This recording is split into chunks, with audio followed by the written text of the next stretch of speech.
하루 동안 평안하셨습니까? 오늘도 잊지 않고 저녁 중보 기도의 자리를 지키신 여러분 모두를 진심으로 환영하고 주님의 이름으로 축복합니다.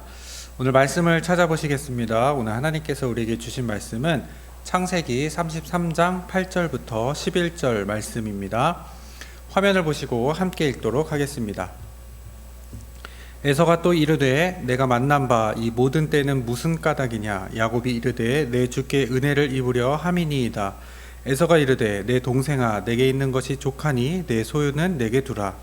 야곱이 이르되 그렇지 아니하니이다. 내가 형님의 눈앞에서 은혜를 입었사오면 청하건대 내 손에서 이 예물을 받으소서. 내가 형님의 얼굴을 배운즉 하나님의 얼굴을 본 것 같사오며 형님도 나를 기뻐하심이니이다.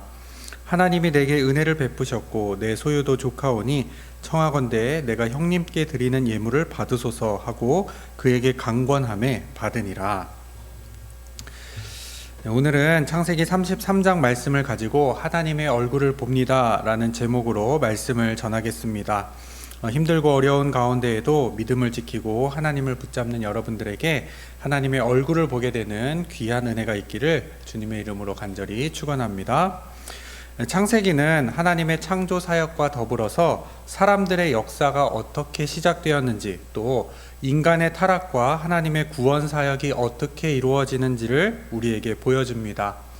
특별히 이 창세기에는 하나님이 택하신 사람들, 또 그 가정들의 이야기가 자세하게 기록이 되어 있는데, 가만히 살펴보면 창세기에 나오는 주요 인물들, 그 가정들마다 다툼과 갈등이 있는 것을 보게 됩니다.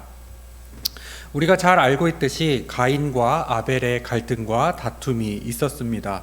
또 노아의 세 아들 셈, 함, 야벳도 아버지의 벌거벗은 몸 때문에 갈등을 겪게 되는 것을 보게 됩니다. 이스마엘과 이삭도 그렇고요. 또 오늘 저와 여러분이 살펴볼 야곱과 에서가 그렇습니다.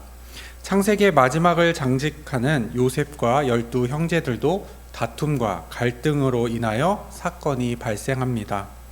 창세기는 이런 다툼과 갈등들이 생길 때마다 형제들이 집을 떠나고 또 새로운 민족들이 탄생하는 것을 보여줍니다. 이런 갈등으로 말미암아 여러 민족들이 갈라지게 되었지만 창세기가 우리에게 말씀하고 싶은 것은 결국 이 모든 민족이 다 하나님의 핏줄임을, 그것이 좋은 자녀이든 나쁜 자녀이든 우리 모두는 하나님의 자녀임을 기억하라는 것입니다. 그리고 하나님은 이런 갈등과 다툼을 그대로 두시지 아니하시고 결국에는 용서와 화해로 또 선한 일을 이루시기 위한 도구로 사용하는 것을 우리는 성경을 통해 보게 됩니다. 오늘 본문에 나오는 야곱과 에서 역시 하나님은 그 두 형제를 갈등과 다툼의 자리에 그대로 두시지 아니하시고 용서와 화해의 자리로 앉히시는 것을 볼 수 있습니다. 어떻게 두 형제는 서로 속이고 또 미워하고 죽이려는 관계에서 용서와 화해의 자리로 나아갈 수 있었는지 오늘 저와 여러분이 하나님의 방법을 함께 살펴보길 원합니다. 우리가 읽은 창세기 33장, 곧 야곱과 에서가 직접 만나는 장면 바로 앞에서는 야곱이 하나님과 씨름하는 장면을 보게 됩니다.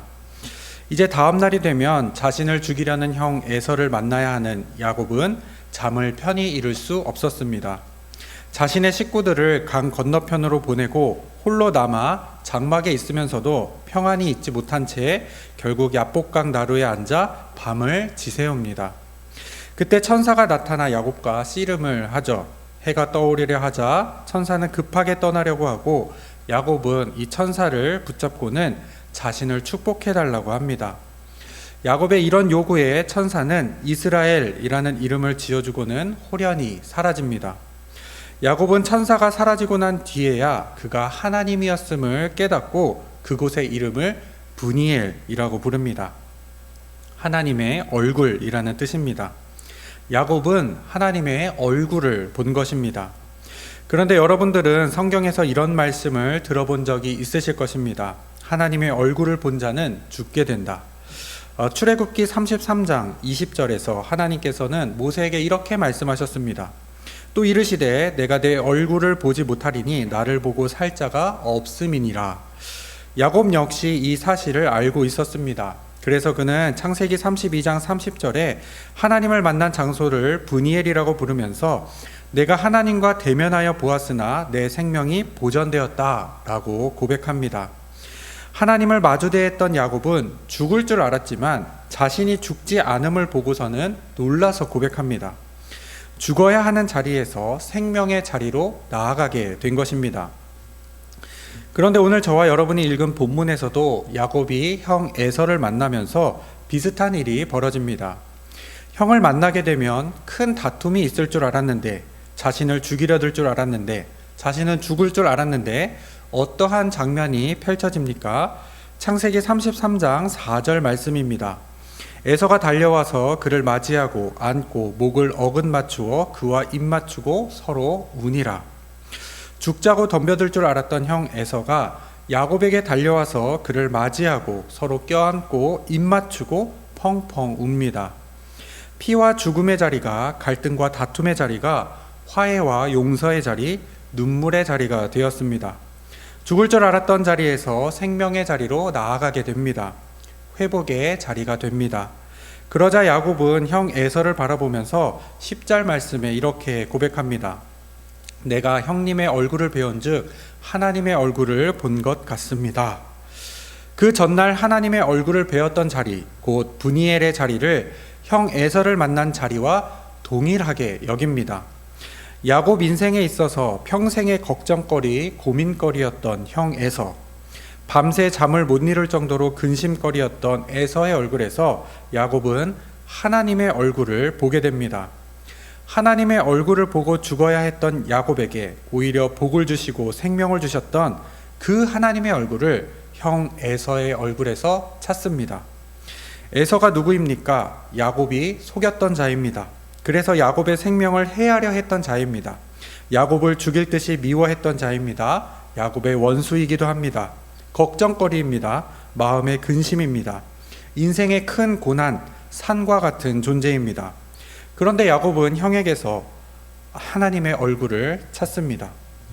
그러자 어떤 변화가 일어납니까? 미움이 변하여 사랑이 됩니다. 갈등과 다툼이 변하여 화해와 용서가 됩니다. 하나님의 얼굴을 보는 자리가 죽어야 하는 자리가 아니라 하나님의 은혜가 넘치는 자리가 됩니다. 혹시 여러분들의 삶에 있어서 에서와 같은 자는 누구입니까? 나는 내 형제 자매들과 그러한 갈등과 다툼이 없습니다 하시는 분들도 계실 것입니다. 하나님께 감사하시길 바랍니다. 그러나 오늘 말씀 첫 부분에 말씀드렸다시피 창세기가 우리에게 전하고자 하는 것은 모든 민족이, 우리들의 모든 이웃이 하나님 안에서는 결국 한 가족이라는 것입니다. 그렇다면 저와 여러분이 생각한 에서, 그와 같은 자의 범위가 더욱 넓어집니다. 나와 갈등을 겪고 있는 사람, 다툼을 벌이고 있는 사람, 내가 미워하는 사람 모두 저와 여러분들의 에서입니다. 특별히 오늘날 저와 여러분이 살아가고 있는 이 시대는 다툼과 갈등, 반목과 대립이 점점 더 심해져 가는 것을 보게 됩니다. 곳곳에서 야곱과 에서의 갈등, 다툼을 우리는 쉽게 접할 수 있습니다. 그러한 때에 기독교인인 저와 여러분은 어떤 삶의 모습을 보여주어야 하겠습니까? 먼저는 야곱과 같이 하나님의 얼굴을 만나야 합니다. 그런데 이미 우리는 하나님을 만났고 구원함을 받은 하나님의 자녀들입니다. 하나님의 은혜를 입은 자들입니다. 하나님의 얼굴을 배웠고 살아난 자들입니다. 브니엘의 자리에 있었던 자들입니다.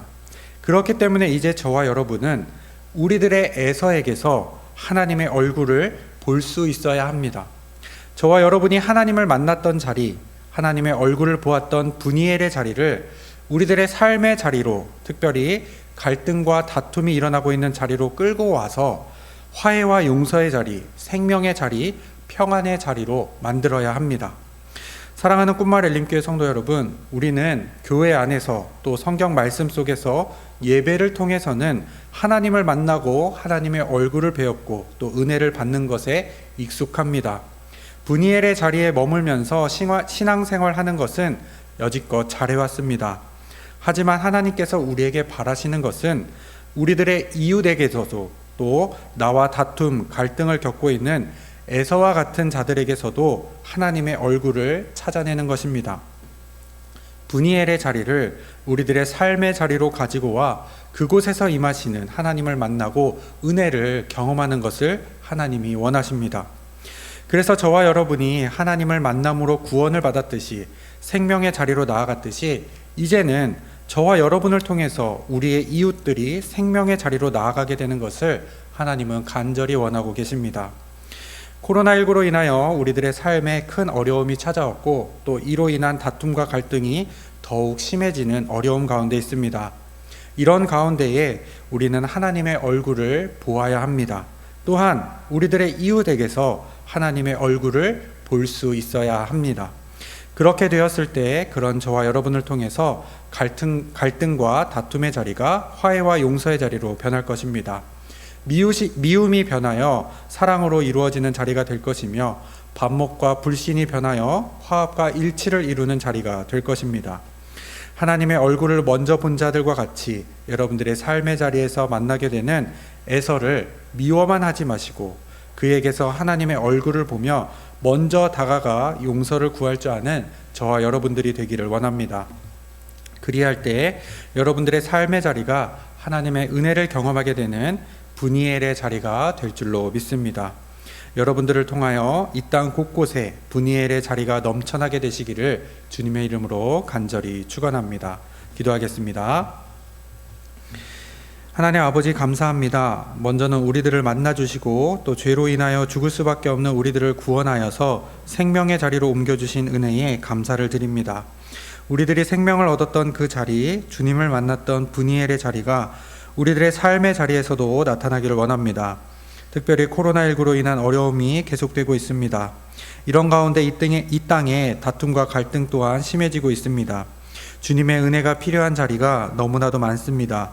주님을 만나고 주님의 얼굴을 본 우리들을 통하여 다툼과 갈등의 자리가 용서와 화해의 자리로 변할 수 있도록 우리들에게 지혜를 허락하시고 또한 은혜를 내려 주시옵소서. 서로의 얼굴에서 하나님을 바라보게 하시고 미움이 변하여 사랑이 드러나는 브니엘의 자리가 곳곳에 넘쳐나게 하여 주시옵소서. 하나님의 자녀들이 이 땅에 소망이 되게 하여 주실 줄 믿사오며 우리를 구원하여 생명의 자리로 옮겨주신 예수 그리스도의 이름으로 기도합니다. 아멘. 계속해서 코로나19의 종식과 영적 회복을 위한 공동 기도문을 함께 읽도록 하겠습니다. 하나님 아버지, 우리는 코로나19의 종식을 간절히 바라지만 다시 확산이 되어 우리들의 삶이 더 어려워지고 있습니다. 이러한 위기 앞에서 우리들은 힘이 없습니다. 하지만 우리의 기도를 들으시는 하나님은 크고 위대하신 하나님이시며 전능하신 하나님이시기에 이 위기 앞에서 우리가 각자의 자리에서 주님께 기도를 드립니다. 우리를 긍휼히 여겨주셔서 이 위기를 속히 이겨낼 수 있도록 은혜를 내려 주시옵소서. 병에 감염된 이들에게 치유의 은혜를 더하셔서 강건케 하시고 감염의 확산을 막아 주시옵소서. 이를 위해 애쓰는 방역당국과 의료진, 백신을 개발하는 연구원들에게 하나님 함께 하셔서 그들의 자리에서 필요한 능력을 발휘할 수 있도록 도와주시옵소서. 코로나가 재확산됨에 따라서 우리 사회에 갈등과 다툼이 심해지고 있습니다. 하나님, 우리가 서로의 얼굴에서 미움과 허물을 바라보는 것이 아니라 하나님의 얼굴을 찾게 되므로 화해와 용서가 이루어지게 하시고 서로 협력하여 이 위기를 지혜롭게 이겨낼 수 있도록 은혜 내려 주시옵소서. 코로나19로부터 우리를 보호하시고 이 일을 통해 우리들의 믿음이 더욱 굳건하여져서 삶의 자리를 브니엘의 자리로 만들어가는 성도들 되게 하여 주시옵소서. 예수님의 이름으로 기도합니다. 아멘. 이제 담임 목사님과 사모님 교회 리모델링을 위한 공동 기도문을 함께 읽겠습니다. 하나님 아버지, 담임 목사님과 사모님을 위하여 기도합니다. 먼저는 목사님과 사모님께 성령의 충만함을 허락하시고 영과 육이 더욱 강건하여져서 맡겨진 사명을 감당하기에 어려움이 없도록 은혜 내려 주시옵소서. 육신의 고통으로부터 자유케 하시고 온전한 회복을 이룰 수 있도록 붙들어 주시옵소서. 우리 꿈마을 엘림교회에 귀한 은혜의 기회를 허락하여 주셔서 리모델링을 하게 하시니 감사합니다. 리모델링을 통하여 주님께서 이루고자 하는 계획이 있는 줄 믿습니다. 우리 교회가 주님의 뜻을 온전히 깨닫고 이룰 수 있도록 은혜를 더하여 주시옵소서. 지역사회를 이롭게 하는 교회가 되게 하시며 하나님 나라의 확장을 위하여 더 많은 사명을 감당하는 교회 되게 하옵소서. 이제 완공이 얼마 남지 않았습니다. 먼저는 공사가 아무 사고 없이 아름답게 마무리될 수 있도록 인도하시고 이사하는 과정 가운데에도 함께 하셔서 주님이 주시는 지혜로 이루어지게 하여 주시옵소서. 마지막까지 온 교회와 성도가 기도로 함께하게 하시고 어려운 중에도 이 일에 참여한 모든 성도들에게 하늘의 복으로 땅에 기름진 것으로 갚아 주시옵소서. 예수님의 이름으로 기도합니다. 아멘. 이제 여러분들 개인의 기도 제목 놓고 자유롭게 기도하시다가 마무리하시도록 하겠습니다. 함께 기도합니다.